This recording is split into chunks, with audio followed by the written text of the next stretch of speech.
Thank you all so much for your continued listenership and support of the Creative Psychotherapist podcast. I am really happy that you continue to listen and find value in the shows that we're releasing to you. I'm very excited to share this next conversation with you all. It is a topic that I'm incredibly passionate about, which is um, has to do about money and particularly fees in our practices and what we charge and kind of these conversations that are going on about worth and value and how we can not look at things from an either or perspective, but really have a more integrated approach to being able to collect the fee that really matches our expertise, our training and education and experience, um, and and allow ourselves to create a practice that is sustainable for our lives, right? That we're not supposed to just be working all the time, that we're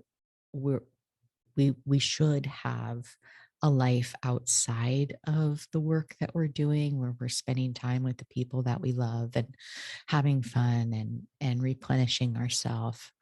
Um, so I hope you enjoy this conversation with my next guest. His name is Stephen Quinlan, and he also is a podcaster and a therapist who's helping other therapists grow their practice. So enjoy the conversation. The Creative Psychotherapist is the official podcast of the Creative Clinicians Corner, a practice-building resource for creative psychotherapists. TCP Podcast is the cast for creative, expressive, and experiential-focused psychotherapists curious to learn how to design, build, and scale a thriving private practice. Your host, Raina Lombardi, interviews successful therapists about the tools and strategies they have used to develop creative, focused practices. They also talk about the products, services, and side hustles they have developed using their knowledge and creativity to enhance their therapy practices, make a greater impact in their communities, and diversify their income streams. Welcome. Now here's your host, Raina Lombardi. Thanks so much for listening to the Creative Psychotherapist podcast. I'm your host, Raina Lombardi, and I'm really excited to welcome my next guest. His name is Stephen Quinlan, and he grew up in the mountains of Colorado. And after finishing his bachelor's degree, he decided to go back to school to become a psychotherapist in 1999. At that point, he moved to New York City to work on his graduate degree. And there, he worked for 5 years in the housing projects of East Harlem at the James Weldon Johnson Counseling Center, which is well known for its rigorous training of young therapists.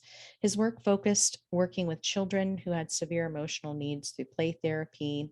And additionally, he worked with adults who were dealing with issues related to depression, anxiety, and schizophrenia. He also worked on the front lines of 9/11 and with the Red Cross. And in 2005, he decided to leave the hustle and bustle of New York and relocate to New Hampshire, where he currently runs a private practice. There, he works with clients he loves only about 15 hours a week, generating a consistent six-figure income.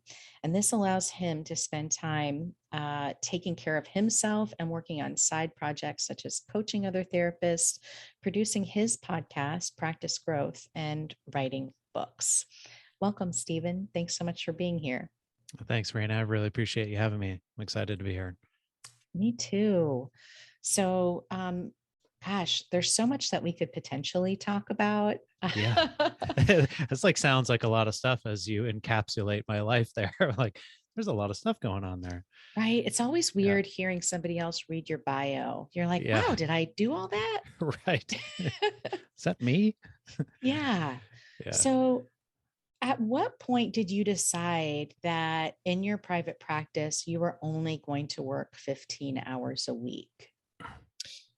Yeah, that's a great question. And I think this kind of harkens back to a lot of those things that you were mentioning as you were reading my bio. If a lot of my early work was in very difficult environments. When you're looking at, obviously, you mentioned the projects of East Harlem, and I remember how difficult it was just to be there, and just to see some of the things that were going on. And it's hard enough to, as we both know, be in mental health, period. But if Mhm. the environment is one of chaos and just abject poverty and suffering, it just is so much more difficult. So I think, in answer to your question, I got to this place, and we can go into this more deeply, but I got to this place of, I have to do something different, and something feels really unsustainable here. Mhm. And for me, this was probably about 7 or 8 years ago. It was a gradual process in some ways, and sudden in others, but I still had a young family, and was struggling to feel like I was supporting them both financially and also emotionally, being there enough for them. Uh, Mhm.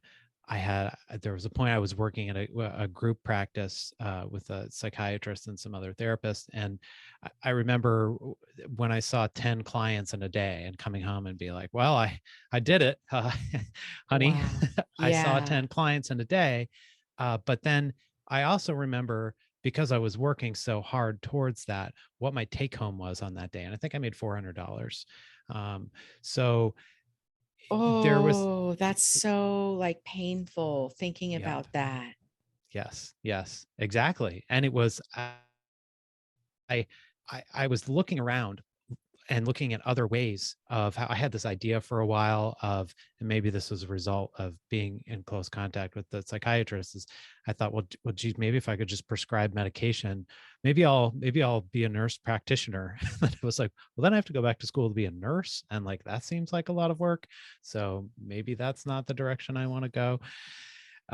But I got to a point where, the the practice that I was working for, it was really an agency, and it was very stressful at that time. They were going through a lot of shortages in terms of funding, and the pressure for productivity was off the charts, and we we're just trying to do all these things, like, where are we going to get the money? And long story short, they closed. And Ugh. there I was, with no job. And I was very hesitant to go into private practice because that felt really scary for me. But I had no choice. So Mhm. that was what I did. And I was very much in kind of that scarcity mindset at that point of, Mhm. there's only so many clients, and I've got to really make sure that I have to keep my overhead like as low as possible. And I will not I guess I'll buy paper, because I'll probably need that.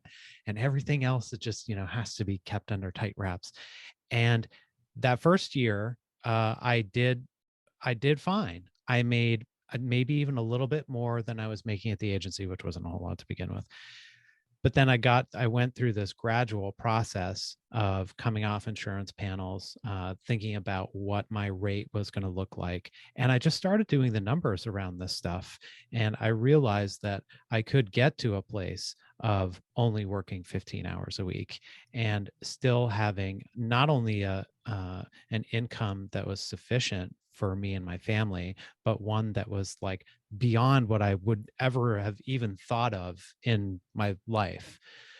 So that's kind of a long-winded answer to where I got to Mhm. that place. And it was, as many of these things are, uh, there was some gradual process to it, but then there were also some kind of seismic shifts that occurred along the way. Yeah. There's a few things that like come up in my mind and just relate to different conversations that I've had with other therapists who are kind of going through this process themselves. And it's this idea that most of us start our journey somewhere in that community mental health agency Hmm. environment. And that's how we learn to structure the business, right? That's how we learn the structure of this is what it looks like. And a lot of people come out and they take that same perspective and try to apply it in the private practice realm. Mhm. And then what they create is a replica of the same problems and the same pain points as what they chose to leave. And I say this from my own experience too. For a long time, I accepted Medicaid in my practice, and I recently, last year, finally like made the cut the cord Mhm. and moved to just sole full fee. Mhm. And it was scary, but at the same time, it was so liberating, because it really allowed me to pull back that number of client facing hours I was Mhm. doing per week so that I would have more time to do these kinds of things that I really do enjoy. Um, but it makes me think, things stay the same when things stay the same. We have to Mhm. be willing to create a different structure for ourselves to open things up in a new way. And it sounds like you eventually came to that. Yeah. Yeah, it's so interesting that you say that about Medicaid, because even before you mentioned that, I was thinking back to that first year, and that was one of the things that I did is I took Medicaid because I knew that I looked at the clients that were there at the agency, and obviously the agency was closing, so there wasn't any kind of a, non-compete clause or anything like that. The clients could all come with me, so that was wonderful, and that I had sort of some starting numbers, but a large percentage of those had Medicaid. And so I was like, well, I have no choice. I have to take this so that I can still see those people. And that's just where I'm starting from. So it was very much like as you said, almost a replica of what it was that I was doing at that agency, but by myself. There's some wonderful things that come out of that. I didn't have to go to meetings anymore, which is beautiful. Yes. And I could streamline the paperwork in the way that I wanted to.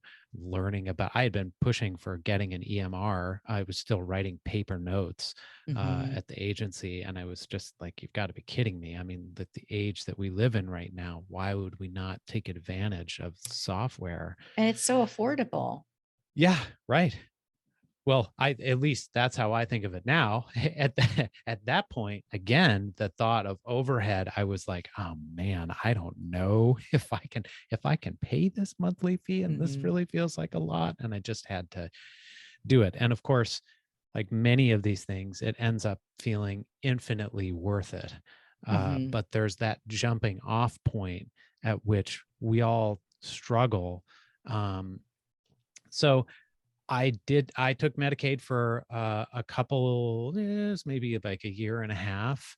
And then I started doing some research into what were some more higher paying insurance companies. Mhm. And so I got on a couple of those, and eventually, as you said, kind of weaned myself off the Medicaid, which is a whole process in and of Yes. itself. But once you get there, as you said, so liberating, so worth it Mhm. in so many ways. I mean, we're talking a lot about the finances, but I think also, for me anyway, that sense of that there's not somebody looking over your shoulder while you're doing your work, Yeah.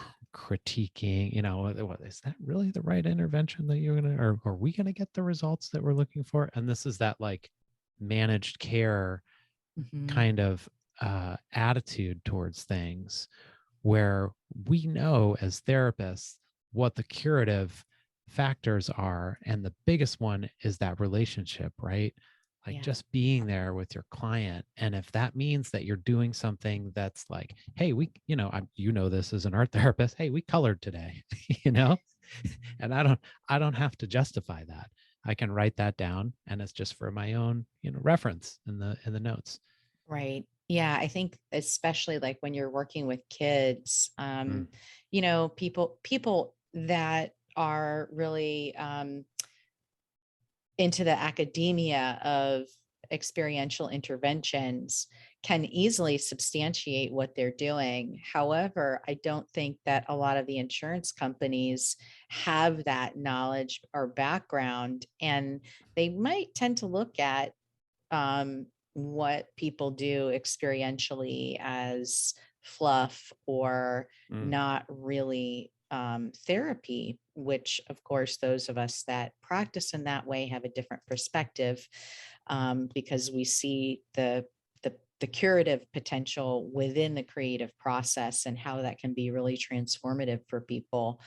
Um, but yeah, you're kind of, you're not really your own boss when you accept insurance. They mhm, dictate what you can, can't do, how much you can and can't do. mhm. Um, they can deny paying you for whatever reason. They can take back money out of your bank account Right. after they've paid you for Yeah. whatever reason. And you Right. really have no recourse, because as a small independent practitioner, you don't have the money to hire legal Mhm. folks to go up against a managed care uh, program. Yeah. And how much time are you going to spend trying to recoup that money? And the work that you're doing is you are calling a lot of times like an off-site place. I've found this out that many insurance companies, they farm out their calls that come from providers to places where maybe English isn't the first language. And if you call as a member, then you get Mr. Friendly. I'm happy to help you in a different call center. So it's so frustrating as a provider to, I mean, I feel like we've all been there. If you've taken insurance, you know what this is like. You call and you get bounced around to 3 different departments. The next thing you know, 40 minutes have gone by and you're like, really all I'm trying to do is get paid for my work here, and this just feels wrong. Mhm. um and Right. it's kind of soul draining, as opposed to, you mentioned doing these side projects that I feel like for me, and I'm sure this resonates with you, it like is it builds you up in that way. It fills up your cup. It's something that you really get energy from doing. Mm. um, Mhm. or like, working with a client who is some version of your ideal client. It just feels great. It feels wonderful, as opposed to taking whoever walks through the door. uh, Mhm. so that was a big shift for me as well. Right, because that's also part of some of the requirements of the insurance company. You can't That's turn right. people away, Right. depending upon whatever your contract is. Now, obviously, if you're not, if it's out of your scope of practice, you have some leeway, but they really don't like that if Right. you're a provider. So, Mm-hmm. when you made the transition and you're like, okay, enough is enough, I have to get off the Mm. insurance panels, what has been what has helped your success into keeping a full fee practice full? Mm-hmm. Yeah, it's a great question.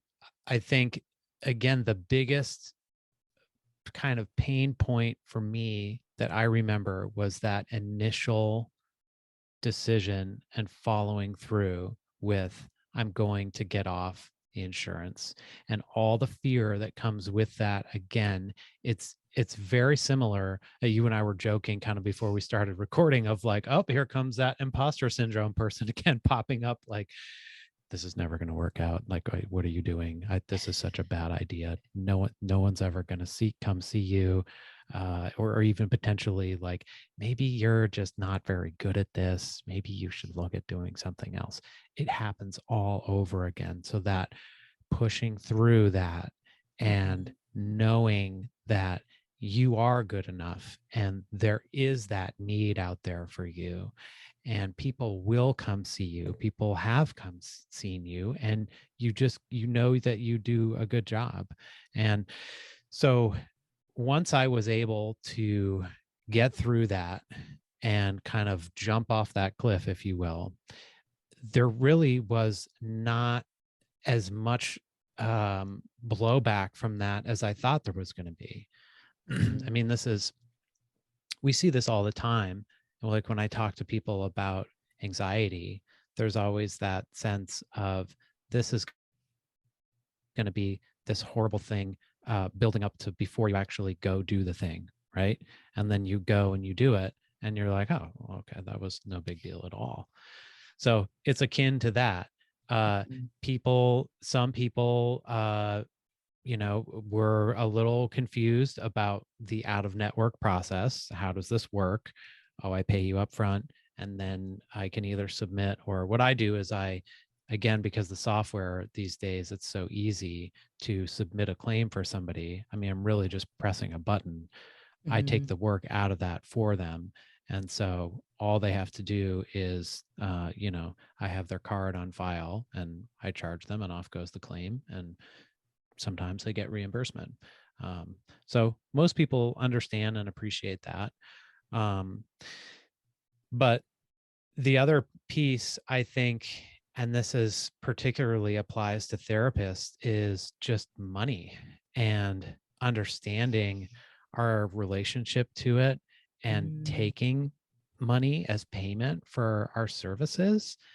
I remember when I did actually have a very small side practice before I started full time. It was like 2 or 3 clients, and I would sublet an office from a friend of mine on the weekend. And I remember people doing things like handing me a credit card, or giving me a check, and just being so uncomfortable with it. I thought, oh my God, like this is, I don't know if I could do this. So what I did, knowing that about myself, and I think, again, this does apply to a lot of therapists, is I just took that out of the equation and had, I have your card on file, and then it's like, it's out of sight, out of mind. So that's been really helpful. And I think after that, again, these stages after getting off the insurance, setting your rate, and then re-looking at that rate and just thinking about it is another big piece of this journey. Because initially I thought, all right, well, I will make it somewhat similar to what I was getting reimbursed for from insurance, maybe, a little bit more, but like pretty close. And I thought that's, some people are going to pay that and some people won't. But the longer I went on, I thought, well, wait a second, don't other professions get kind of these bumps every once in a while? Right. Don't they get a raise? I'm pretty Is sure. like human services, like the only industry that really hasn't gotten a raise in salary in decades? Yeah. I don't know. I think maybe I think you might be onto something there. You look at the, just cost of living wage increase, right? This is like, this is a normal thing. And my wife, God bless her soul, who works in first grade, she teaches first grade, also, maybe not the most lucrative position in the world. Every year they give her a percent increase. That's called your steps. You go up kind of these steps and up you go. But for us, somehow that doesn't apply. So I started thinking about that, and I did a couple of, at the beginning of the year, I would do, small little increases, and nobody said anything. And I just thought, is this me or is this them? Like, where is this coming from? And I started to realize that it was me, and it was my own relationship to money and to the value of the service that I was providing. And I had been drastically undercutting myself for years. Yeah. That's powerful. And I think that that is something that many therapists struggle with. And there's so much shaming around the topic of money in the therapy community, which is upsetting in so many levels. Yeah. Because it's, I really feel deeply that people that are providing these services should not be in a position where they have to rely on governmental support because they're not able to sustain themselves because they're not really earning enough given the costs of living and such, right? Which I have encountered people that they're like, I don't know what to do. I think I might have to leave the profession because Mhm. otherwise, like I'm going to have to apply for assistance because the jobs pay so poorly. And then, of course, they take up so much of your time too. It's not like it's just a 40-hour work week most times in agencies and nonprofits. When you're doing client work, face-to-face work, you're working a lot of extra hours because there's so much required and not enough time to get everything done, um, which doesn't leave you much time to go get another job, right? To kind of Yep. supplement. And Yep. um, so yeah, so like how how can we help the like upcoming generation of therapists that are Mm. going out into practice to be able to have more confidence to command a wage that is commensurate Mhm. with their education, Mhm. continued training, because as we all know, every therapist that I know is probably like they're some of the most educated people I've ever met because they're constantly doing additional trainings and certifications and things like that, right? And then the experience, right? The practice, when we practice, we are honing our skills. So the longer we're practicing, the better our skills hopefully are going to be, as a professional. I don't think that most of us really consider what we earn in a salaried position as something that would be commensurate with all of that in comparison, right? People have master's degrees and doctor's degrees, doctorate degrees, and you know their salary is what, maybe Yeah. 50,000. Yeah. Right. Well, it's I'm so glad you brought this up because this is what I'm so passionate about and why I started, the practice growth podcast and all of this stuff is because this is, I remember when I was at a community mental health center. This is when I'd left New York and we moved to New Hampshire. And it's just, I quickly was like, well, I need a job and I'll get a job at this community mental health center.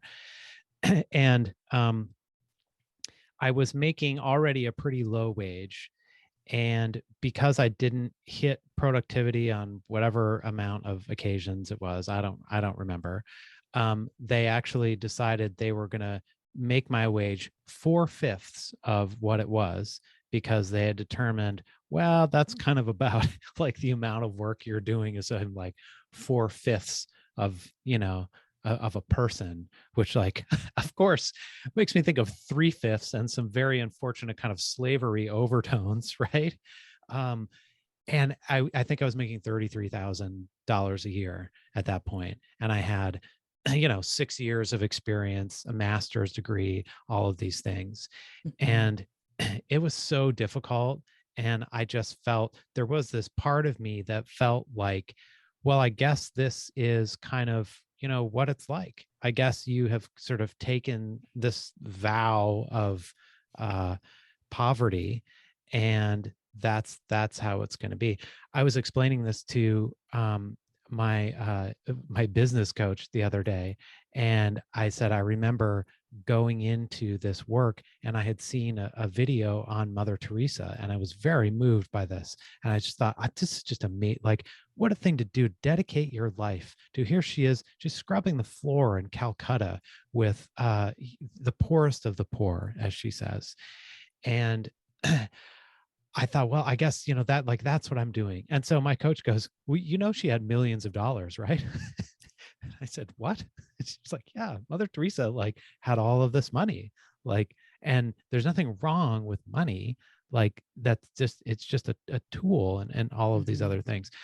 So I really get kind of fired up about this because I I don't want that up and coming generation to go through the same thing that I went through, of all Mhm. that time of not knowing what I was worth, working myself to the bone, because these things are interconnected, right?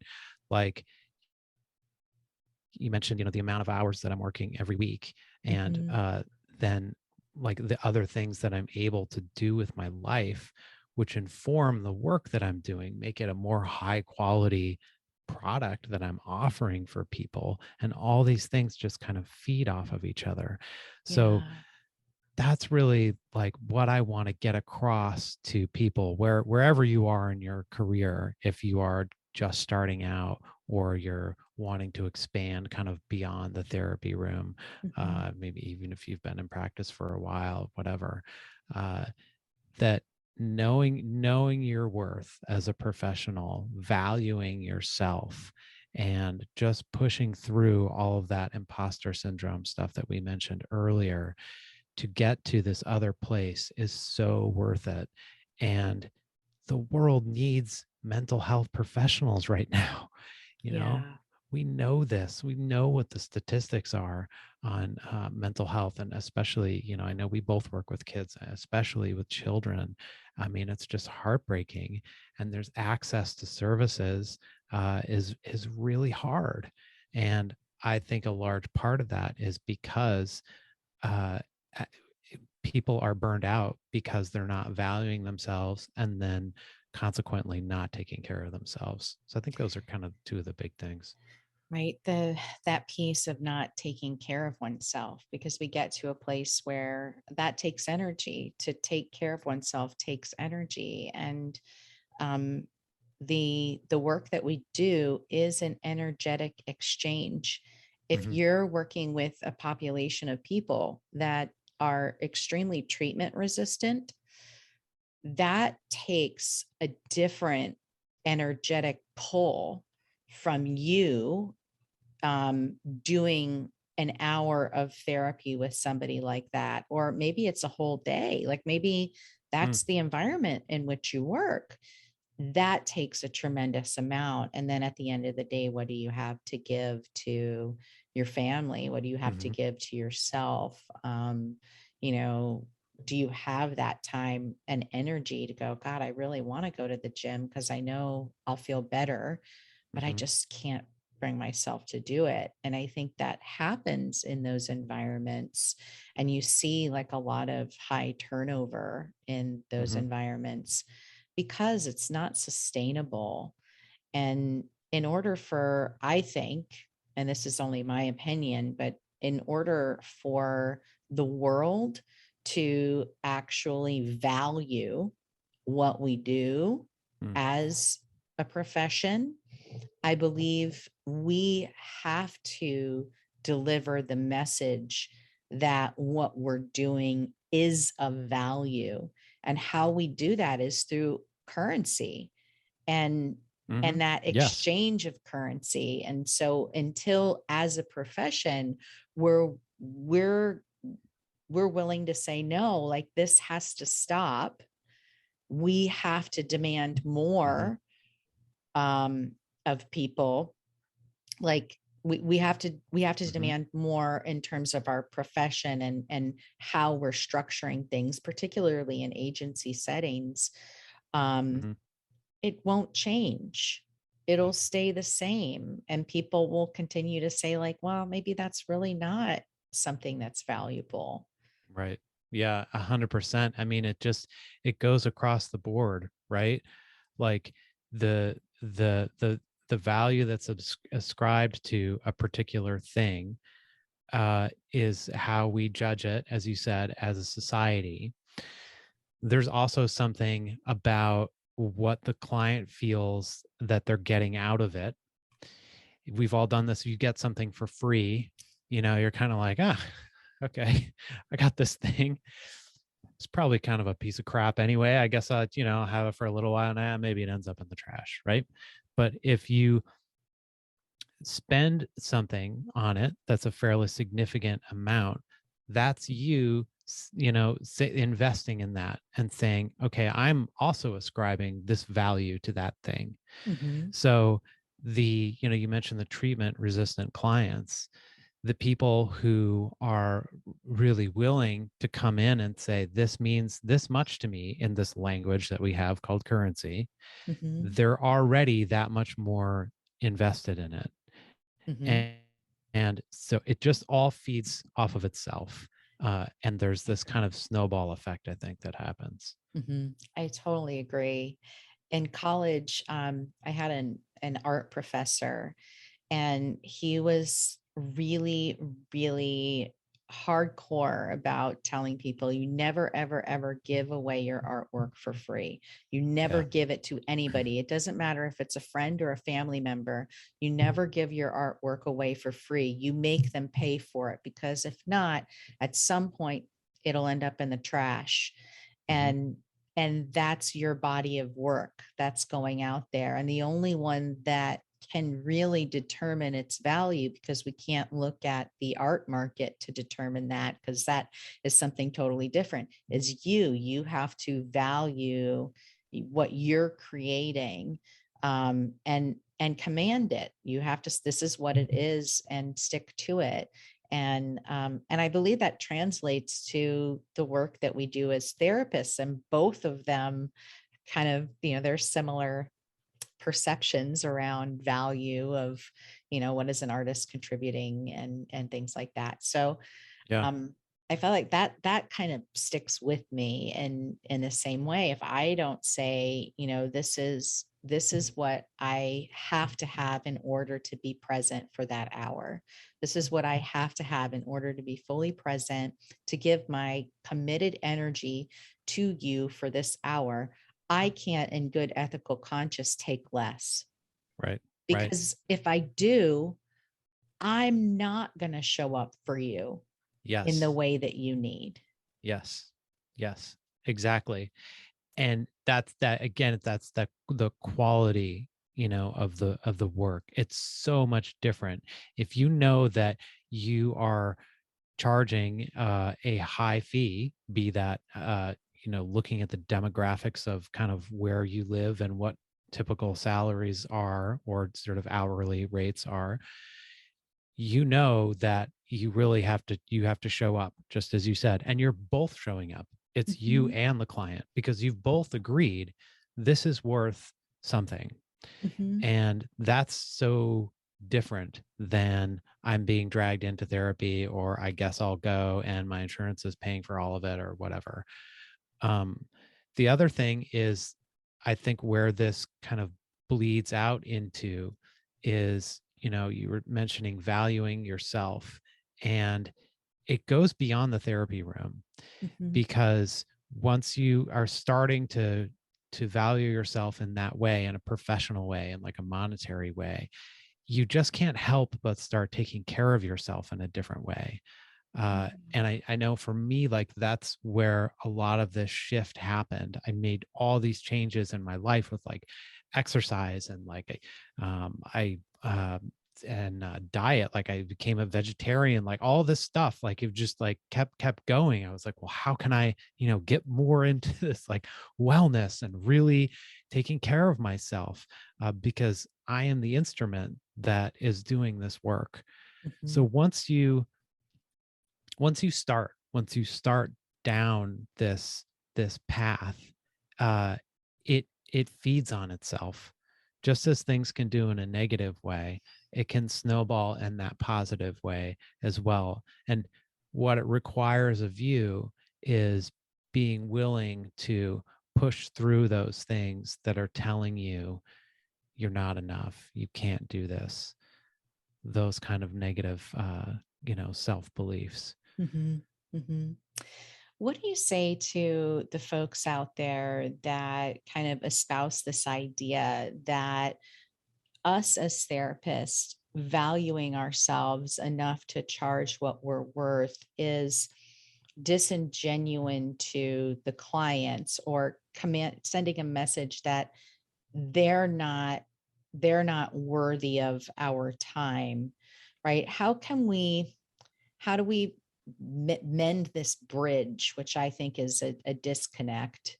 I might not be saying, verbalizing it accurately. But I keep hearing these messages come up in some of the therapy forums and things that I'm in, Mm. where people are upset that there are some of us like ourselves that are saying, no, we have to command and demand our worth and value, and to be able to charge what we need to in order to have a sustainable life, a Mhm. sustainable practice. And I'm not in any way saying I'm, you know, becoming a millionaire off of what I do Of as a course. Yeah. therapist, right? We're Right. just trying to Yeah. like pay the practice bills and Sure. make a salary that allows us to, have quality of life.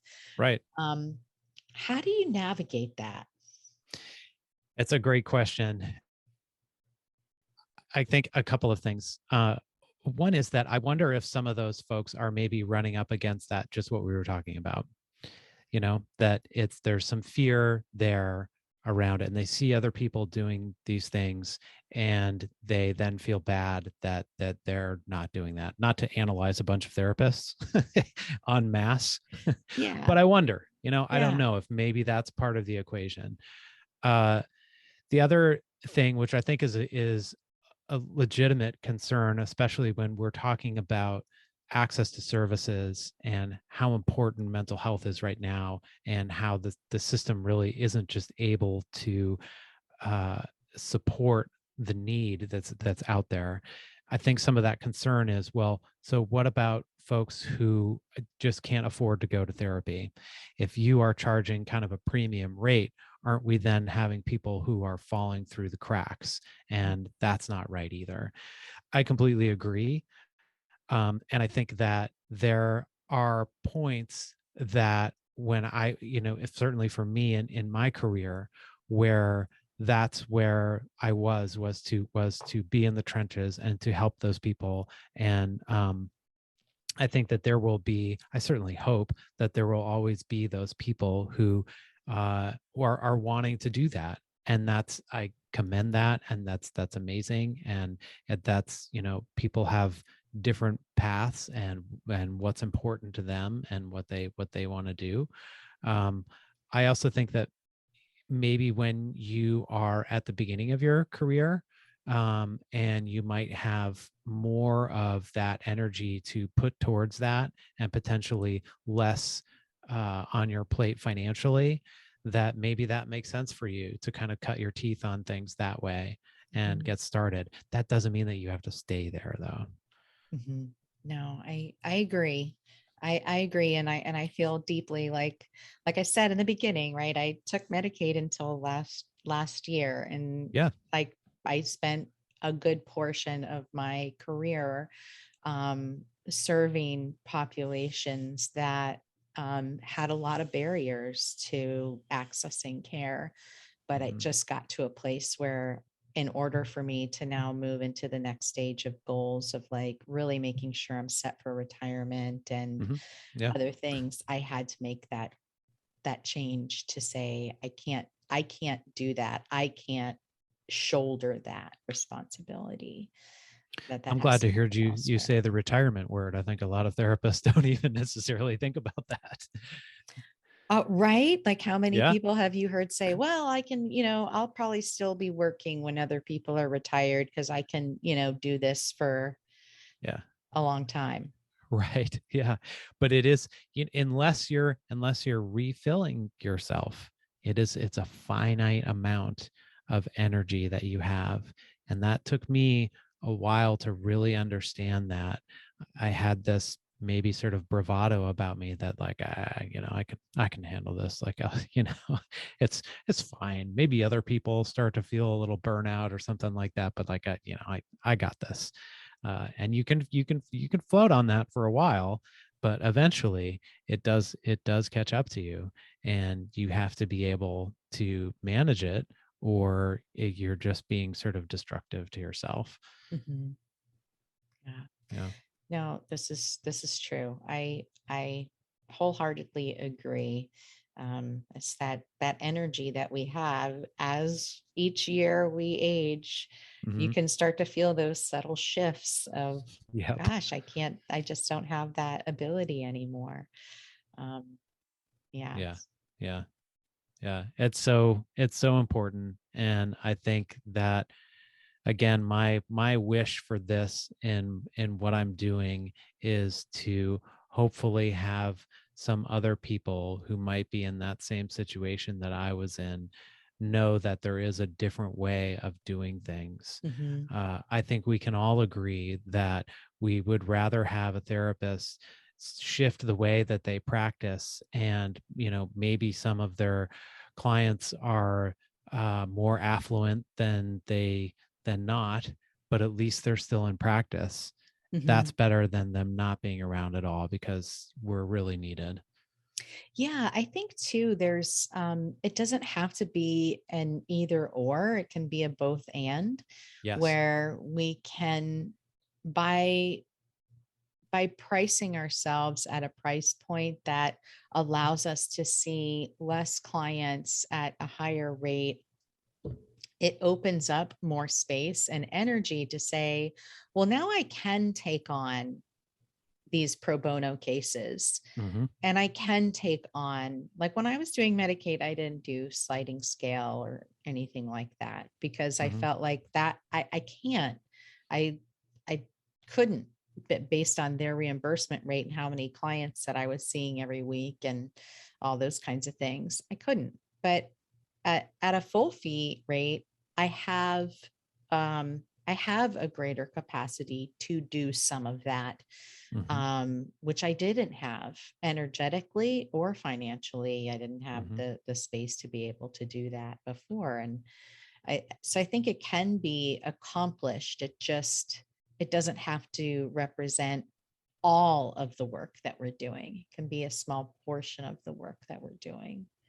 Yeah, that's a great point. I mean, we have that ability to, if we have maybe what feels like a surplus somewhere, either energetically or financially, to give back in some way, and to do some pro bono work, or to, what does your sliding scale look like? Do you have some clients who, maybe if you're moving towards a new price point with your fee, who are probably not going to be able to afford that, but you just wouldn't be able to sleep at night if you knew that they had to go somewhere else, for they have this connection with you. And that's, you make that decision based on kind of like a case by case basis. And the energy that you get back from working with that client, even because, again, like there's that connection is there, and it's not someone who's been dragged in, who's kind of like, oh man, we're going to get through this hour. No, this is somebody that you connect with on a profound level, and you're in there deeply doing the work with them. It's just Mhm. eminently rewarding. Yeah, definitely. Yeah. Definitely. Well, if therapists were looking to learn a little bit more about you, help them in their practice growth, um, what kinds of things are you doing in that regard, Stephen? Well, you just said the magic two words right there, which is practice growth, and that's the that's my podcast, and my website is growingthepractice.com. And what I'm offering right now is a 6-week group course to help therapists work through some of these things with other therapists. The reason for that being is, one thing I've heard a lot from other therapists as well is there's this loneliness that comes sometimes in this work, particularly in private practice. I think especially as we all shifted over to virtual for a while, and that for a lot of us, that's still some part of the equation. It's just you in your house there a lot of the time, and it gets really lonely. You don't get to There's no water cooler where you get to kind of you check in with people, and even just a quick little 2-minute interaction. I remember it's like you're like running to the bathroom, right? And you're like, hey, how are you? Like, that stuff makes a difference and it adds Mhm. up. So my thought with the practice growth group is to combine those two things of what I think are two of the biggest kind of pain points for therapists, which is not making enough money and feeling kind of isolated and disconnected from your work, all those things we've talked about, and also just feeling alone in that, and not getting a chance to connect with other therapists and hear what other people are doing to help themselves kind of down this path. Mm-hmm. No, that's awesome. I agree. It can feel really lonely, and we need that connection. And too, like, I think, what you were saying earlier, like the imposter stuff, Yep. sometimes it can feel like you're the only one experiencing that. And like Yes. when you're in a cohort of people, when you're in a group of people and you're all kind of doing this work together, it comes up and you're like, oh my gosh, I really admire you and I look up to you. And I see Hmm. you out there doing these amazing things. I never would have guessed that you're feeling that way too. It Hmm. just, there's so much validation that comes with that. And it can help us um, find the confidence and the courage to take that next step forward out on the growth ledge, Hmm. um, and expand a little bit further. Where if we're just by ourselves, it might take us a long time to get there. Exactly. And it also helps you to identify it for exactly what it is, right? Mhm. Like it's it's almost like a mindfulness based perspective where you're viewing these thoughts as they come up, right? You're labeling them. Oh, okay, here's this thought, I know what that is, and we're just going to kind of let this go. It's the same thing. Oh, it's, that guy again or something. Like Yeah. sometimes it helps to even externalize it, right? Like, oh, here comes, Larry or whatever his name is. Maybe he's kind of cranky and sort of cynical or something like that. You're not going to be able to do that. And that's all that it is. And as you said, everybody feels that way. I'm sure that if we were talking about Oprah earlier, I'm sure if we saw Oprah and we said, "Hey, Oprah, do you ever, feel that?" She would know exactly what we're talking about. So it doesn't matter. Hmm. Hmm. Yeah. So, for folks that want to check out more on you and your work, they can check out your podcast, which is called Practice Growth. And is that available kind of everywhere? Yeah. Yep. Everywhere. You should be able to find it. I did do a rebrand of the podcast a little while ago. Initially it was for anxious children. So the the early episodes that are on there are all about working with anxious kids. So if people are interested in that, there's a lot of great content on there. I had some just phenomenal guests on from Dawn Hebner. I don't know if you know her work or not. To Yeah, just lots of great guests, and I'm really excited with the people that are going to be coming on as well, that we have for Practice Growth. Just some really cool stories of clinicians who have gone through this same journey. Um, Hmm. that's one of the things I really like about the format, is that it does allow you to identify with what it is that these people are going through, and then you see ultimately where they have all these amazing things that they're doing now, but they all had to go through that process. Hmm. So you get to kind of listen to that story from beginning to end. It makes me think of the hero's journey, right? Yes, yes, That classic kind of yes. cycle that we're all going through and fighting. What is it that demon or Hmm. Hmm. villain that we're fighting, and a lot of times it is something related to fear, and um, it's arbitrary and visible, but it's Yeah. present. Yeah, I'm so glad you said that. That's exactly one of the things that I envision, as that kind of archetype of, you have to go down into, a lot of times it's like a dark cave or sort of this muck that you have to wade through, and you have to go through that in order to come out the other side. And we know this as clinicians. If you try to avoid that, and work your way around it, that's where, all the problems come in. For sure. For Yeah. sure.